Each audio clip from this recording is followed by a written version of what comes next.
로마서 3장 21절을 읽어보겠습니다. 로마서 3장 21절.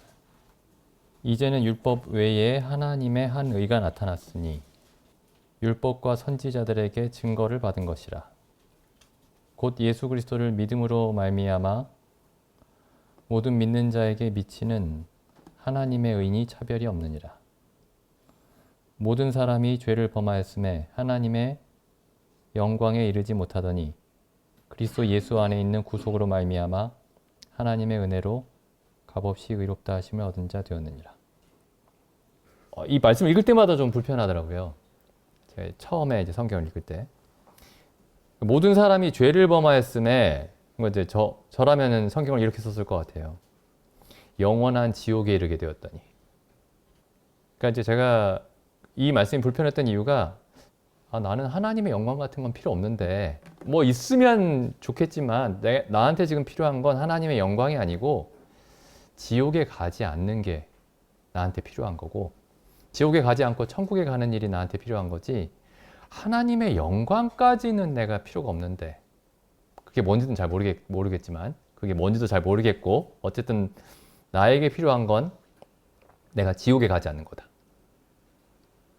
그래서 이제 이 말씀이 계속 이상하게 느껴졌던 겁니다. 근데 이 말씀이 굉장히 중요한 말씀이에요. 나는 지옥 가지 않고 천국 가는 일에 관심이 있는데 복음은 하나님의 영광에 이르는 일에 관심이 있습니다. 근데 어떤 사람들은 내가 복음을 믿었다, 구원을 받았다라고 하면서 평생 하나님의 영광에 관심이 없습니다. 죽을 때까지. 과연 그 사람이 복음을 믿었던 걸까요? 과연 그 사람이 구원을 받았을까요?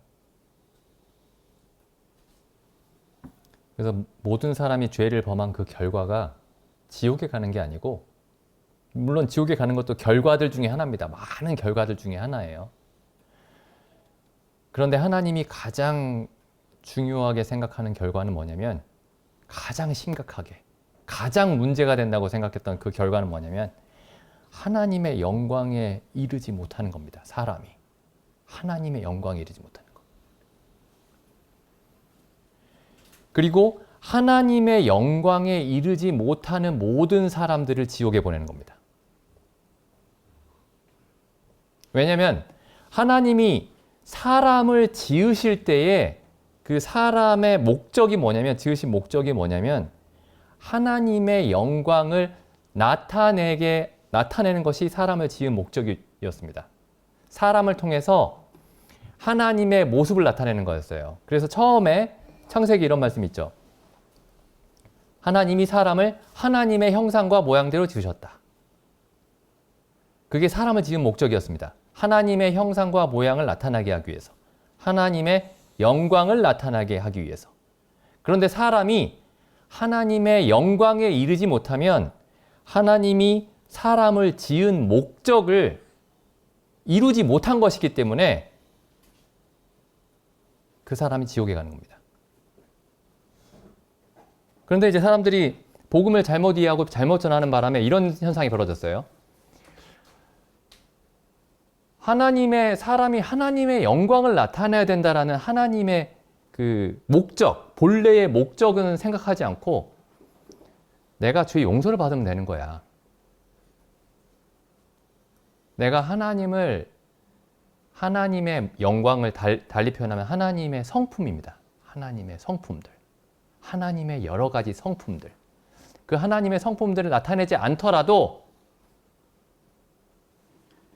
용서받은 그 경험이 확실하면 나는 구원받은 거야. 그런 사상이 어디 있죠, 성경에? 없습니다. 하나님이 우리에게 주시고자 했던 것은 여기 보시면은 하나님의 영광에 이르게 하는 거예요. 하나님의 영광에.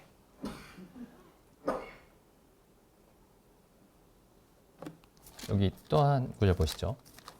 고린도 후서, 아까 형제님도 읽으셨던 말씀인데 그 고린도 후서 말씀 보시면은 고린도 후서 4장. 형제님도 이제 이 말씀이 이해를 잘 못하셨다고 했는데 저도 성경을 처음에 읽을 때 이 말씀이 잘 이해가 되지 않았습니다. 여기 4장에 보시면 4장 3절 만일 우리 복음이 가리웠으며 망하는 자들에게 가리운 것이라 그 중에 이 세상 신이 믿지 아니하는 자들의 마음을 혼미케 하여 그리스도의 영광의 복음의 광채가 비추지 못하게 함이니. 자, 여기 복음을 뭐라고 설명하고 있냐면은 복음을 꾸며주는 말이 있죠. 그리스도의 영광의 복음입니다. 자, 그럼 복음의 주제가 뭐냐? 복음의 주제가 뭐냐? 그리스도의 영광입니다. 복음의 주제가 내가 형벌을 피했다. 내가 죄에 대한 형벌을 면했다가 복음의 주제가 아니고 그리스도의 영광이 복음의 핵심 주제입니다. 조금 더 읽어보죠. 5절 우리가 우리를 전파하는 것이 아니라 사도 바울이 이렇게 얘기해요. 우리가 전파하는 것은 우리 자신이 아니고 뭘 전파한다고 되어 있냐면은 너희가 죄 사함을 얻은 것과 이렇게 말하지 않습니다. 물론 사도 바울이 죄 사함을 그리스도로 말미암아 죄 사함을 얻었다는 얘기를 전했죠. 항상 전했습니다. 그런데 복음을 전체적으로 요약해서 얘기할 때는 너희가 죄 용서를 받은 것을 전한다라고 말하고 있지 않고 여기 보시면 우리가 우리를 전파하는 것이 아니라 오직 그리스도 예수의 주 되신 것과 사도 바울과 사도들이 전했던 복음은 뭐냐면 그리스도 예수께서 우리의 주인이 되셨다를 전했습니다. 예수 그리스도가 만물의 주인이시고 나의 삶의 주인이 되셨다라는 사실을 전했습니다. 그런데 그리스도가 우리의 모든 것의 주인이 되시기 위해서 우리가 먼저 모든 죄에 대한 사함을 받았어야만 했던 것이죠.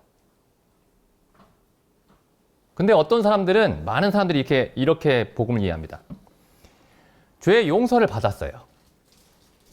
그런데 그리스도가 나의 주인은 아닌 겁니다.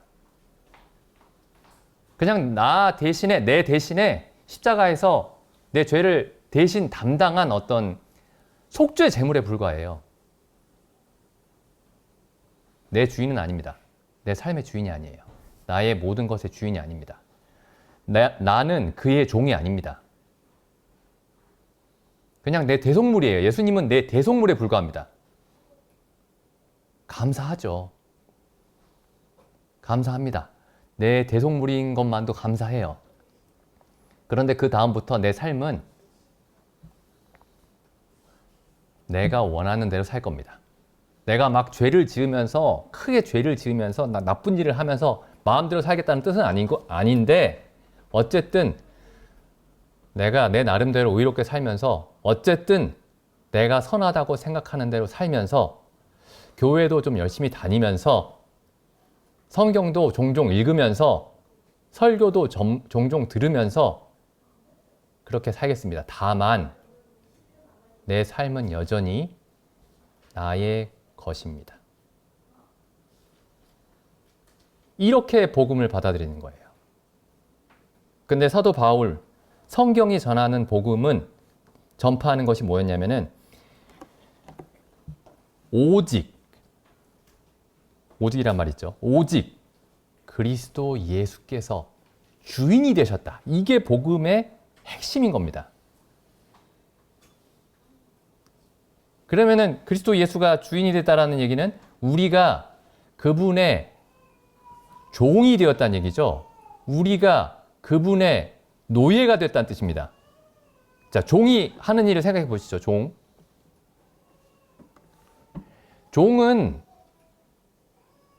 우리는 이 시대에는 종이 없죠. 근데 조선시대만 생각해 보셔도 종이 있죠. 그 종은 주인의 일만 합니다.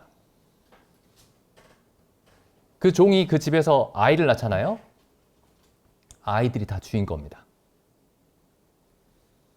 밭일을 해도 주인의 밭만 갑니다. 자기 밭이 없어요. 모든 일이 주인의 일입니다. 그리스도 예수께서 주인이시다.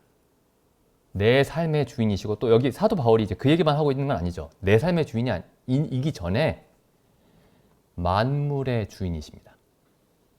세상 모든 나라들의 주인이시고 세상의 모든 왕들과 권세자들이 다 예수 그리스도의 뜻에 따라서 움직이고 있고, 세상의 모든 만물과 모든 자연 현상들이 다 주의 손에 의해서 움직이고 있고, 그래서 이제 히브리서에서는 사도 바울이 이렇게 설명하고 있죠. 그의 능력의 말씀으로 만물을 붙드시고, 우리 삶에서 일어나는 수없이 작고 크고 작은 모든 일들이 다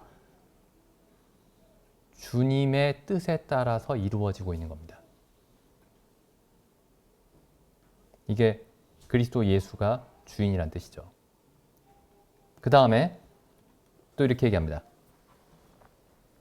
또 예수를 위하여 우리가 너희의 종된 것을 전파함이라. 그래서 복음을 전할 때 굉장히 큰 각오를 해야 됩니다. 어떤 각오를 해야 되냐면은 이 앞에까지만, 이 앞부분까지만 얘기하는 것도 엄청나게 큰 얘기인데, 예수님이 당신의 주인입니다. 이렇게 얘기하는 거죠. 그리스도 예수가 주인 되셨다. 그런데 이것도 동시에 전해야 됩니다.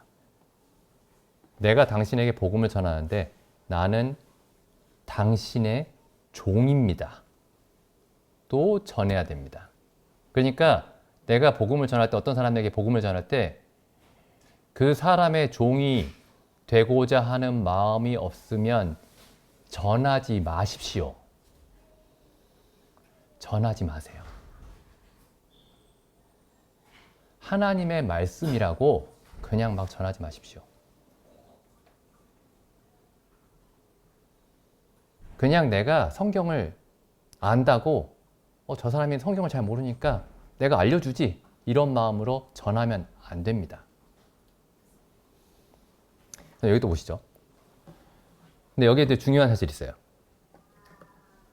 또 예수를 위하여 우리가 너희의 종 되었다. 너희를 위해서 너희의 종이 되겠습니다. 라고 말하면 이 사람들은 어떤 사람들이 되냐면은 사람을 기쁘게 하는 사람이 됩니다. 여기 갈라디아서에서 이런 말씀하고 있죠. 갈라디아서 1장 10절. 이제 내가 사람들에게 좋게 하랴, 하나님께 좋게 하랴, 사람들에게 기쁨을 구하랴. 내가 지금까지 사람의 기쁨을 구하는 것이었다면 그리스도의 종이 아니니라. 우리가 분명히 다른 사람들에게 복음을 전할 때 나 당신들 위해서 전하는 게 아니에요. 이렇게 말하면은 거기엔 분명히 어폐가 있죠. 복음을 전할 때 그 사람을 위해서 전하는 건 맞습니다. 그 사람을 위해서 전하는 게 맞죠. 그런데 정말 우리가 그 사람을 위한다면, 그 사람을 위하는 마음이 분명히 있어야 됩니다. 그 사람을 위한다면 하나님을 위해서 그 사람에게 복음을 전해야 됩니다.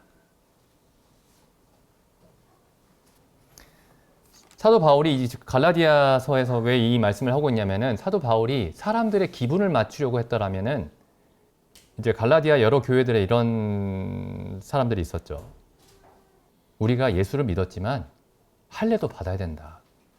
우리가 예수를 믿었지만 구약의 여러 형식적인 율법들을 지켜야 된다.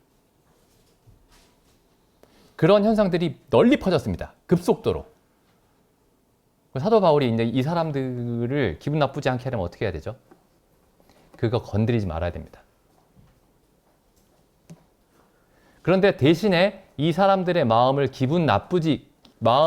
상하지 않게 하는 대신에 이 사람들을 망하게 할 겁니다.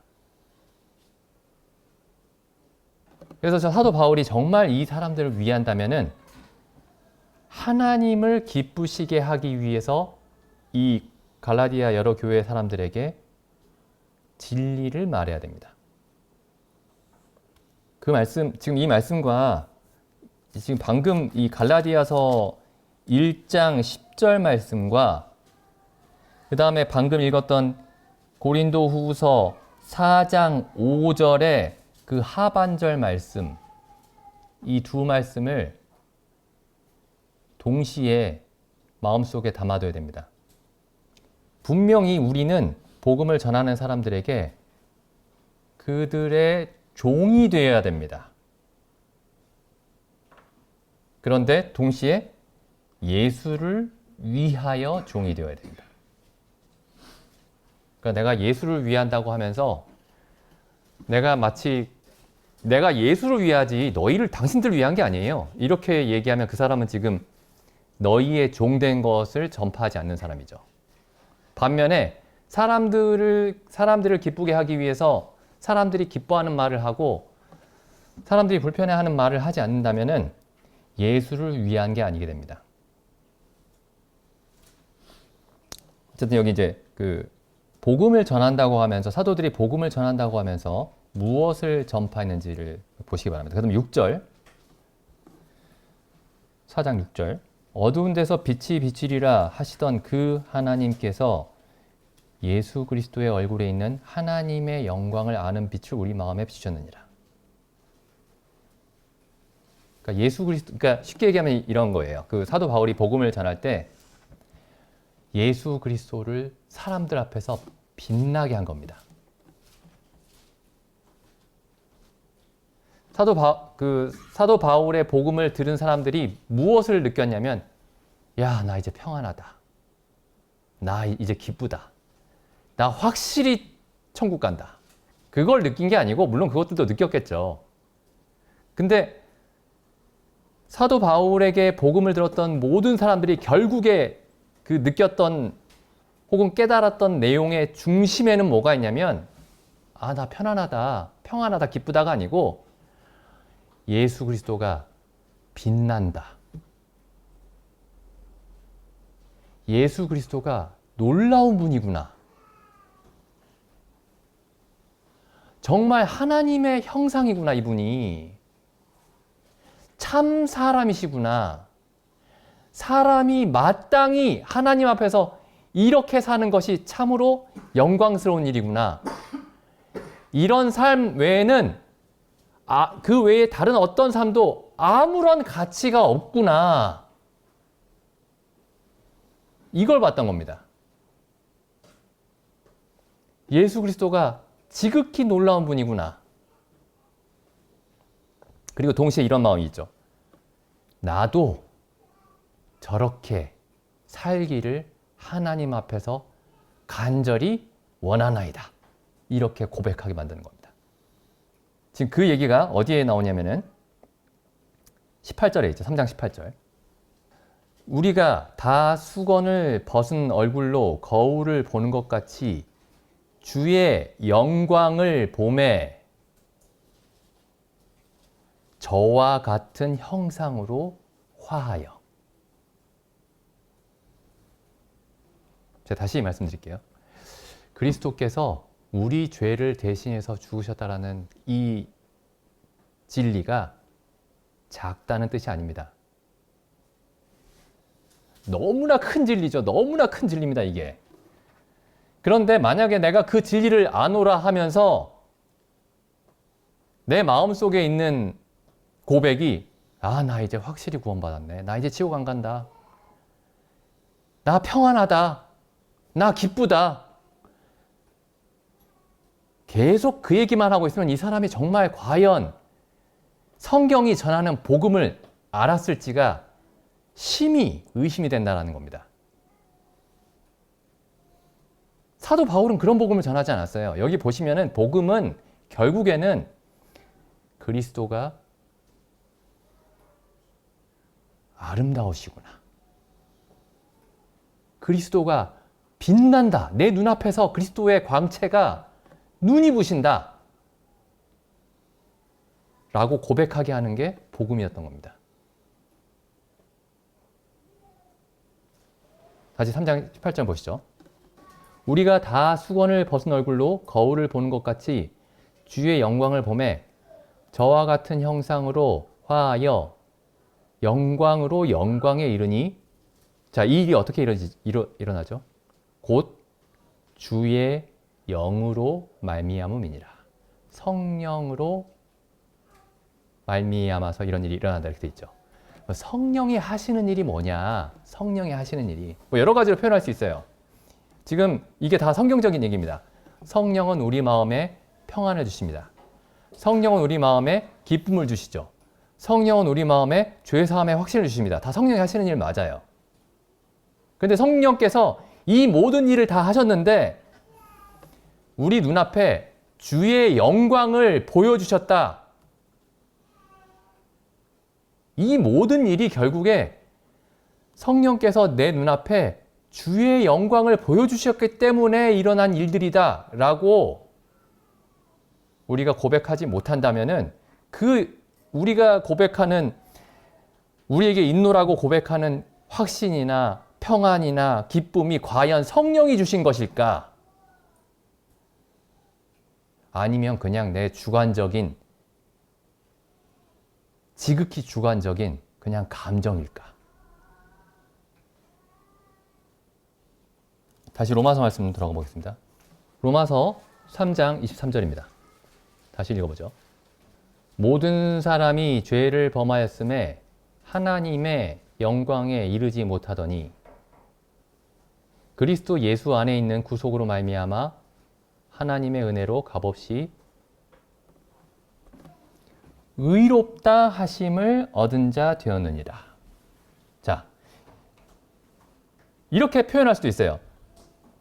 하나님의 은혜로 값없이 죄 사함을 받았느니라. 이렇게 표현해도 잘못된 게 아닙니다. 전혀 잘못된 게 아니고 진리죠. 이렇게 표현해도 진리입니다. 근데 사도 바울이 여기서 표현할 때 죄 사함을 받았느니라 라는 표현을 쓰지 않고 의롭다 하심을 얻은 자 되었느니라 이렇게 표현한 이유에 대해서 우리가 생각을 해봐야 됩니다.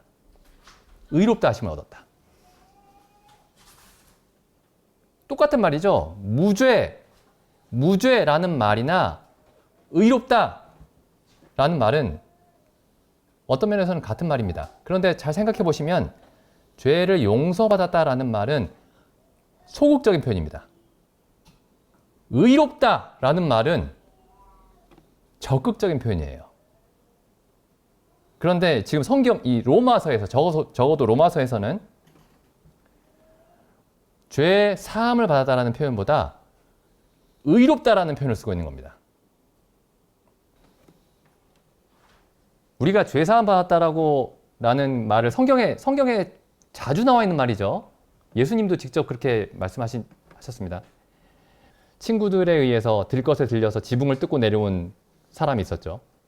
예수님이 이렇게 말씀하셨죠. 소자야, 안심하라. 내 죄 사함을 받았느니라.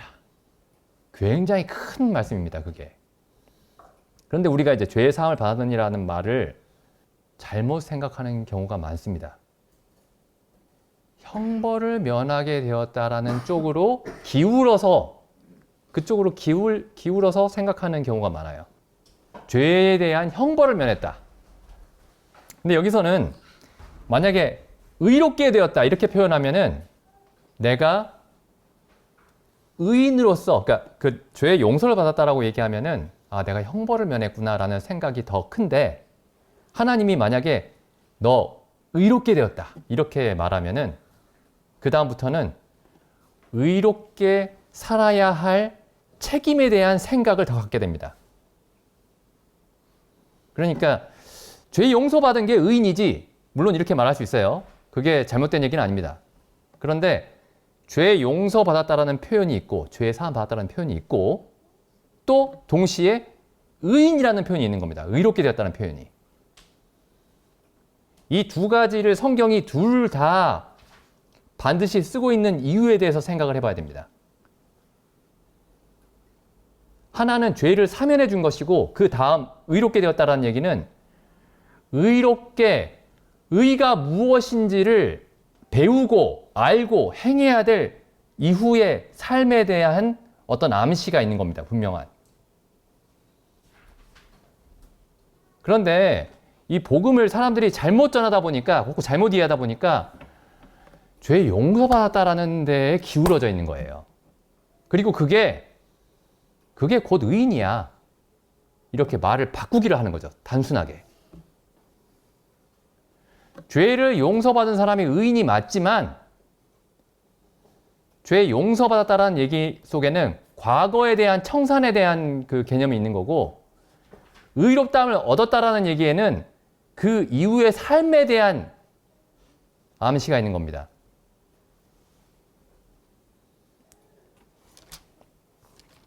여기 로마서 1장 17절 보시죠. 1장 17절 보면 이 사실이 더 분명하게 이해가 됩니다. 복음에는 하나님의 의가 나타나서 믿음으로 믿음에 이르게 하나니, 자, 복음이 이렇게 요약하죠. 기록된 바 오직 의인은 믿음으로 말미암아 살리라.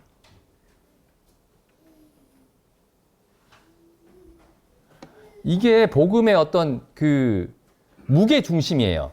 무게의 중심이 용서받았다에 있지 않습니다. 용서받은 사람이 의를 행하며 살 것이다에 있는 겁니다. 그렇죠. 다시 한번 보시죠. 오직 의인은 믿음으로 말미암아 살리라. 살리라. 의인으로서 살리라. 그럼 우리가 뭘 배워야 되냐면은 의가 무엇인가를 배워야 됩니다. 그러니까 우리가 하나님이 주시는 평안, 하나님이 주시는 확신, 하나님이 주시는 기쁨, 하나님이 주시는 행복, 이런 데에는 관심이 많은데, 하나님이 말씀하시는 의로운 삶은 무엇인가에 대해서는 그만큼 관심이 많지 않습니다. 사람들이. 근데 복음에는 하나님이 주시는 평안이 나타나서, 하나님이 주시는 기쁨이 나타나서, 하나님이 주시는 행복이 나타나서, 이렇게 말씀하고 있지 않고, 복음에는 하나님의 의가 나타난다 라고 사도 바울이 말씀하고 있죠. 성경에 말씀하고 있습니다. 그러면 우리가 복음에 대한 관심은 하나님의 의에 대한 관심이어야지, 내가 복음이라는 것을 믿었을 때 내가 얻게 되는 유익에 대한 관심이어서는 안 되는 겁니다. 다시 한번 보시죠. 3장 23절. 자, 모든 사람이 죄를 범하였음에 하나님의 영광에 이르지 못했다. 이런 말씀이 있죠. 근데 그 바로 위에 보시면은 곧 예수 그리스도를 믿음으로 말미암아 모든 믿는 자에게 미치는 하나님의 의인이 차별 없느니라. 자, 그럼 여기서 하나님의 영광의 핵심이 어디 있을까요? 하나님이 나타났더니 막 그 영광이라는 말이 빛이라는 뜻이죠. 빛. 찬란한 빛이라는 뜻입니다. 영광이라는 말을 그대로 풀어서 설명을 하면은. 근데 그 하나님에게 나타나는 그 광채의 중심에는 뭐가 있냐면 하나님의 의로우심이 있는 겁니다. 그래서 우리가 하나님의 영광을 봤다라고 할 때 하나님의 영광을 봤습니다. 성령께서 나에게 예수 그리스도 안에 있는 하나님의 영광을 보여주셨습니다 라고 얘기할 때 가장 먼저 우리 마음속에 떠올라야 되는 생각이 뭐냐면, 그 영광의 중심에 하나님이 얼마나 의로우신 분이신지를 보여주셨습니다. 이렇게 고백해야 되는 거예요. 하나님의 의로우심이 가장 분명하게 나타난 곳이 어디죠? 십자가입니다. 자, 십자가를 두고 잘 생각해 보시죠. 하나님의 의로우심이, 그러니까 예수님이 십자가에 달리셨죠. 예수님이 모든 사람을 대표로 거기 달리신 겁니다. 그러니까 나의 대표예요. 근데 거기서 예수님이 당하신 일이 뭐죠? 하나님의 영원하신 하나님, 전능하신 하나님의 모든 진노와 저주를 받으셨습니다. 나를 대표해서. 하나님이 얼마나 의로운 분이신지 알 수 있는 대목입니다. 그 십자가를 자세히 보시면은 하나님이 너무나 의로우신 분이고 우리는 너무나 거기서 정반대편에 서 있는 사람들이라 하나님께 다가갈 수가 없습니다. 그게 하나님의 의로우심이에요.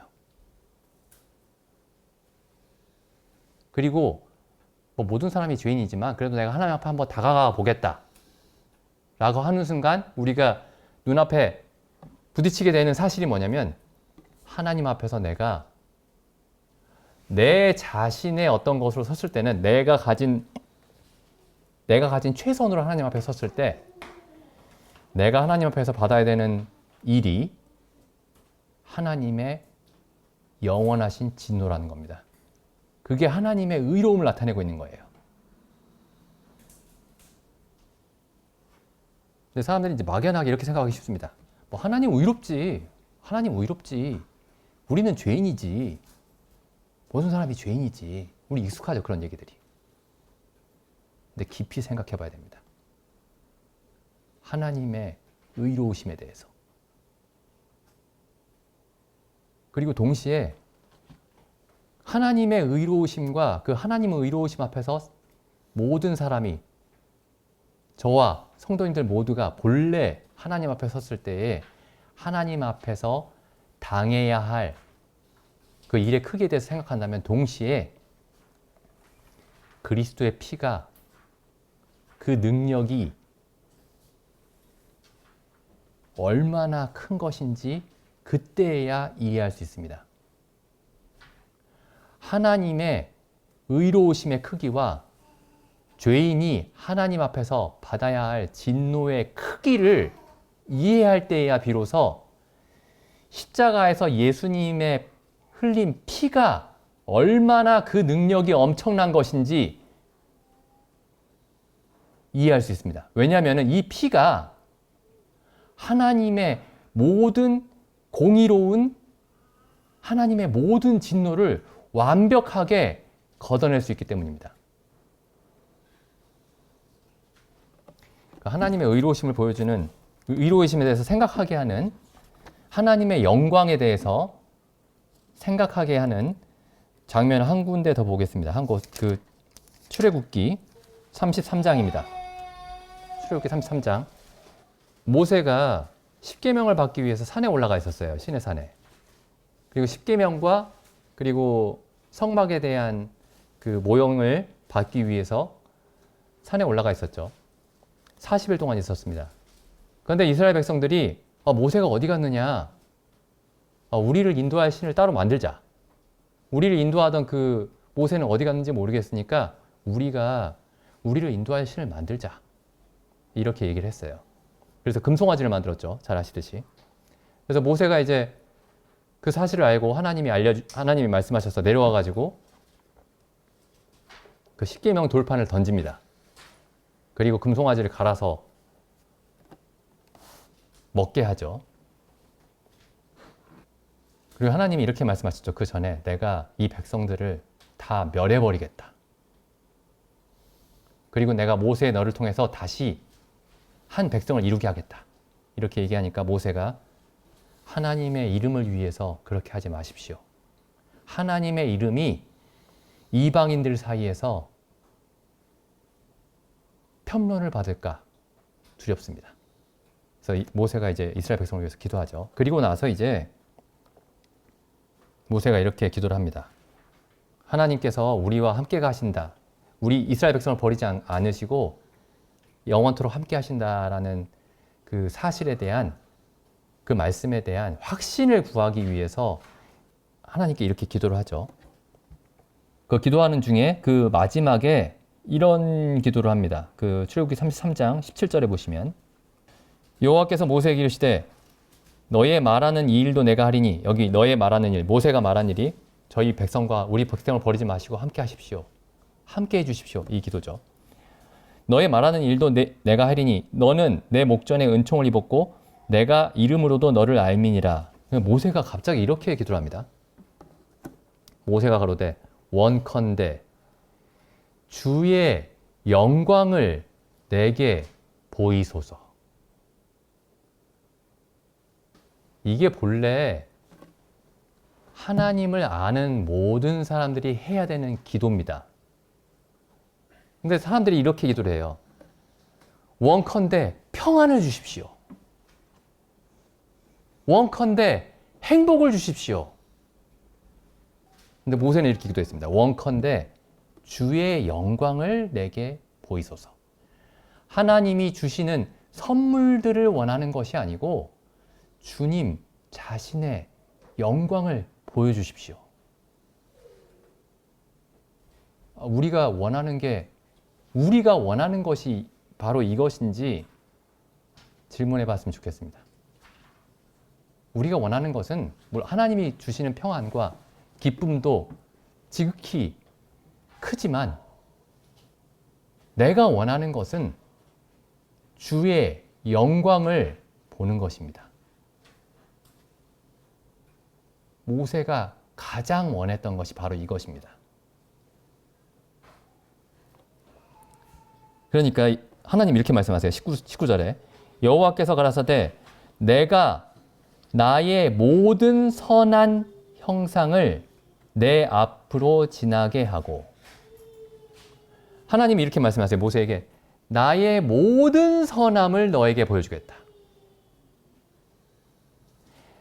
사람을 영원토록 유일하게 만족시킬 수 있는 것이 뭐냐면 하나님이 우리 마음속에 주시는 어떤 좋은 느낌들이나 감정들이 아닙니다. 혹은 우리 삶에서 내가 계획하는 모든 일들이 척척척 잘 되는 그런 것들로 사람이 만족할 수 없습니다.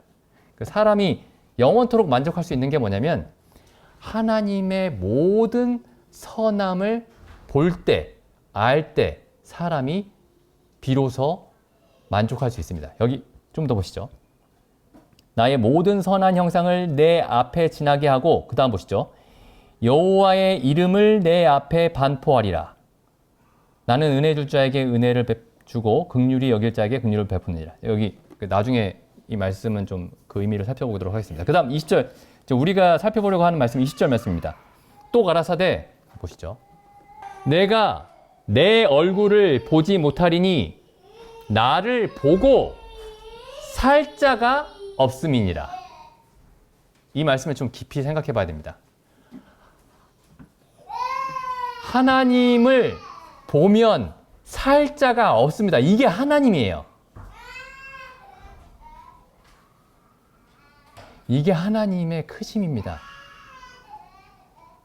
사람들이 저도 옛날에 그랬지만 그냥 아무것도 몰라서 하나님 한번 보면 좋겠다.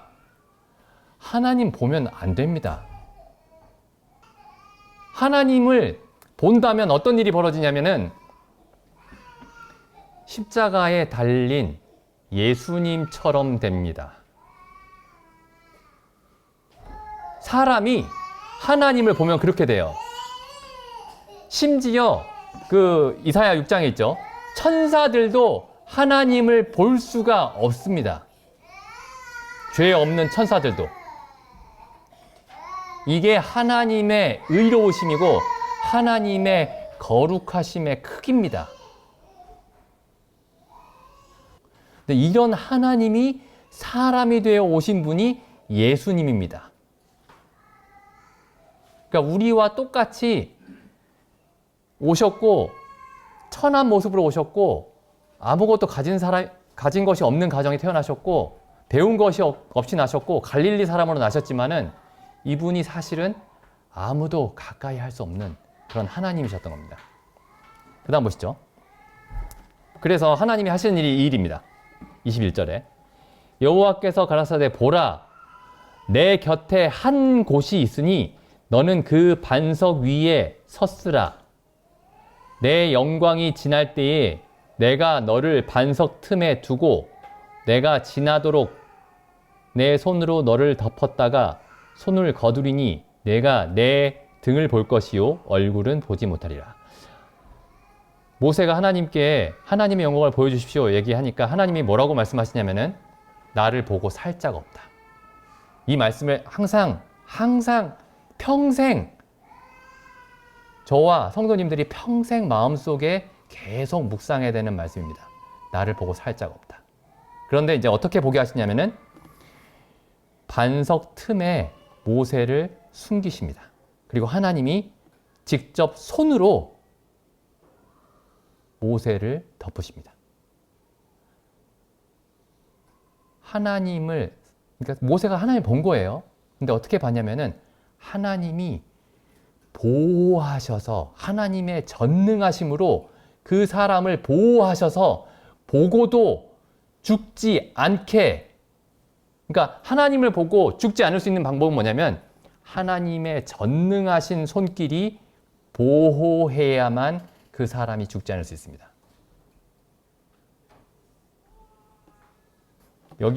여기 반석 틈이 그리고 그 위를 덮으시는 하나님의 손길이 무엇의 예표냐면은 십자가의 예표입니다. 하나님의 전능하심으로 우리를 거기에 숨겨주셨을 때 우리가 하나님의 영광을 볼 수 있는 거죠. 하나님의 의로우심 앞에 설 수 있는 겁니다. 잘 아시듯이 우리가 성막을 생각해 보면 성막에 지성소와 성소를 나누는 휘장이 있었죠. 그래서 그 지성소에 들어갈 때 대제사장이 1년에 한 번만 들어갔습니다. 그런데 여기 마태복음에 보시면 27장 50절 예수님이 십자가에서 이제 운명하실 때 이렇게 말씀하셨죠. 예수께서 다시 크게 소리 지르시고 영원히 떠나시다. 그다음 일어난 일이 뭐죠? 이에 성소 휘장이 성소와 지성소를 나누는 그 휘장이죠. 성소 휘장이 위로부터 아래까지 찢어져 둘이 되고, 그러니까 이때까지는 막혀 있었습니다. 성소에서 지성소로 들어가는 길이 막혀 있었어요. 그래서 여기 히브리서에 가면 이렇게 말씀하고 있죠. 9장 7절입니다. 오직 둘째 장막은, 그러니까 성막에서 둘째 장막 지성소죠. 성소에는 그 떡상과 금촛대가 있고 지성소에 법궤가 있었죠. 이게 이제 둘째 장막입니다. 법궤가 있는 곳. 오직 둘째 장막은 대제사장이 홀로, 그러니까 아무나 들어갈 수 없어요. 대제사장만 들어갑니다. 한 명만. 이스라엘 모든 백성 중에 한 명이고 온 인류 중에 한 명만 들어갔습니다. 둘째 장막은 대제사장이 홀로 1년 1차씩 들어가되 피 없이는 아니하나니. 그 다음 보시죠. 8절. 성령이 이 모형을 통해서, 이 성막을 통해서 보여주신 것은 이 구약의 성막이 있을 동안에 성소에 들어가는 길, 하나님이 계시는 그곳에 들어가는 길이 아직 나타나지 아니한 것이라. 그러니까 사람이 하나님께 들어갈 길이 막혀 있었던 겁니다. 근데 왜 막혀 있었을까요? 감히 더러운 인간들이 하나님이 거하시는 거룩한 처소를 범접할까봐? 아닙니다. 나중에 출애굽기 혹은 레위기 여기를 쭉 읽어보시면은 하나님이 모독을 받을까봐 그렇게 하신 게 아닙니다. 사람을 보호하시기 위해서 그랬습니다.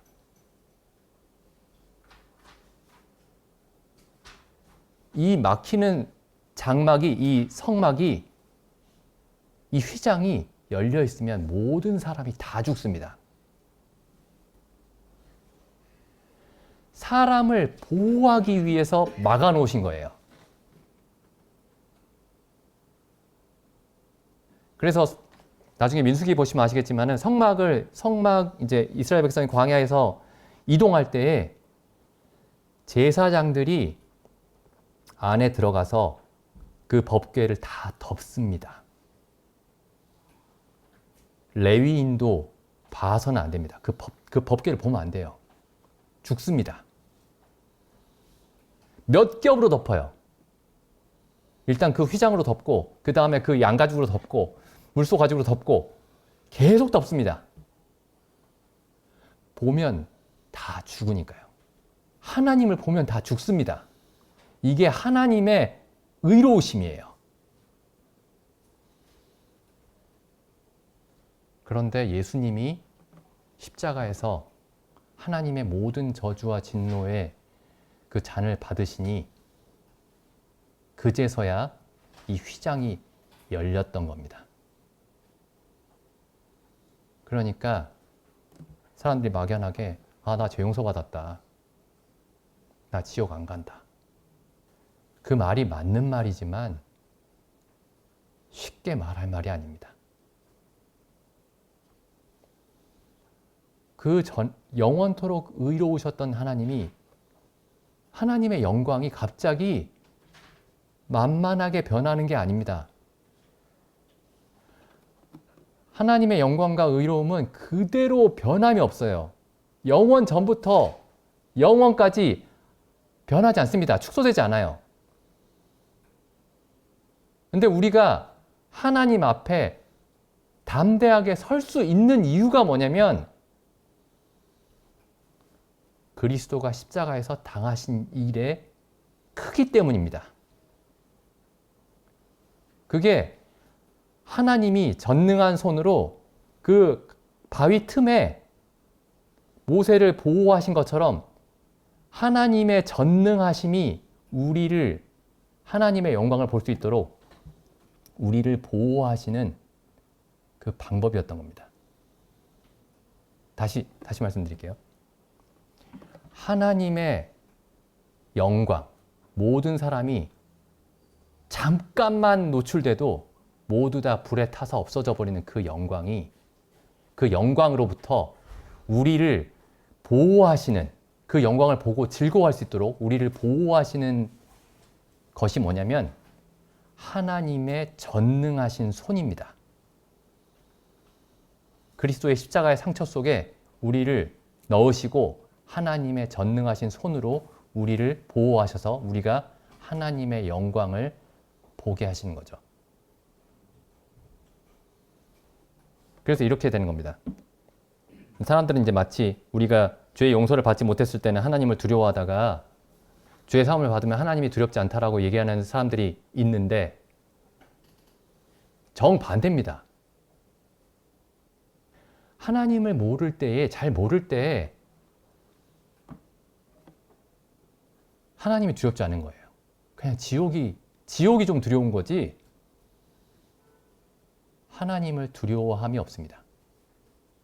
그런데 십자가에서 그리스도께서 우리를 하나님의 진노로부터, 하나님의 의로우심으로부터, 하나님의 의로운 진노로부터 우리를 보호하시기 위해서 하나님이 십자가에서 행하신 일을 우리가 볼 때 하나님에 대한 참된 두려움이 생기는 겁니다. 하나님이 우리를 단순히 지옥에서 건지시는 게 아니에요. 구원은 지옥으로부터 구원이 아닙니다. 더 정확하게 얘기하면 하나님이 하나님의 진노로부터 하나님이 우리를 구원하시는 겁니다. 이게 이상하게 들릴 수 있는데 하나님이 마귀에게서 우리를 구원하시는 게 아니에요. 결국에는 하나님이 하나님의 진노로부터 하나님의 영광 앞에 섰을 때에 모든 사람이 겪게 될 영원한 멸망으로부터 하나님이 우리를 건지시는 겁니다. 그래서 세례 요한도 이렇게 복음을 전했죠. 누가 너희더러 장차 임박할 하나님의 진노에서 피하라 하더냐. 구원은 하나님 자신의 진노로부터 피하는 겁니다. 그리고 그 구원을 행하시는 분이 하나님 자신이신 거예요. 우리가 하나님의 복음이 하나님의 의로우심을 나타낸다라는 이 사도 바울의 로마서의 말씀을 깊이 생각해 봐야 됩니다. 그리고 우리가 얻게 된 것도 다름 아니라 하나님 자신의 의로움이라는 이 말씀이 얼마나 큰 말씀인가. 하나님의 의로우심 앞에서 멸망하지 않고 서려면 필요한 것은 하나님 자신의 의로움밖에 없습니다. 그래서 우리가 단순히 죄에 대한 형벌을 면한 게 아니고 하나님의 의로서 우리를 입혀주셔야만 우리가 하나님 앞에 설 수 있는 겁니다. 이게 복음이 전하는 구원이었던 거죠. 그게 성경이 말하는 우리가 하나님의 영광에 이르렀다는 말씀의 뜻입니다.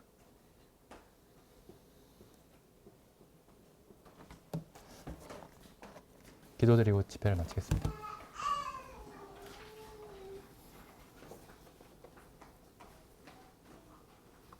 하나님 아버지, 참 저희로 이 예수 그리스도를 통해서 저희에게 말씀하신 복음이 참으로 어떤 것인지 저희를 하나님의 말씀을 통해서 깊이 자세하게 살펴볼 수 있도록 날마다 상고할 수 있도록 저희 마음을 인도하여 주시기를 원하옵나이다.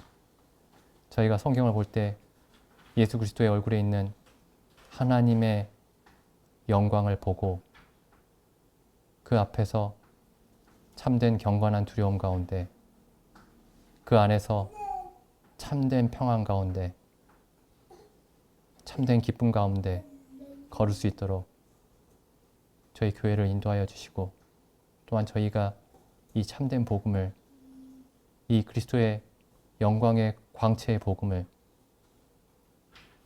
전하게 하여 주시기를 간구를 드립니다. 주신 말씀에 감사드리며 우리 주 예수님의 이름으로 기도드립니다. 아멘.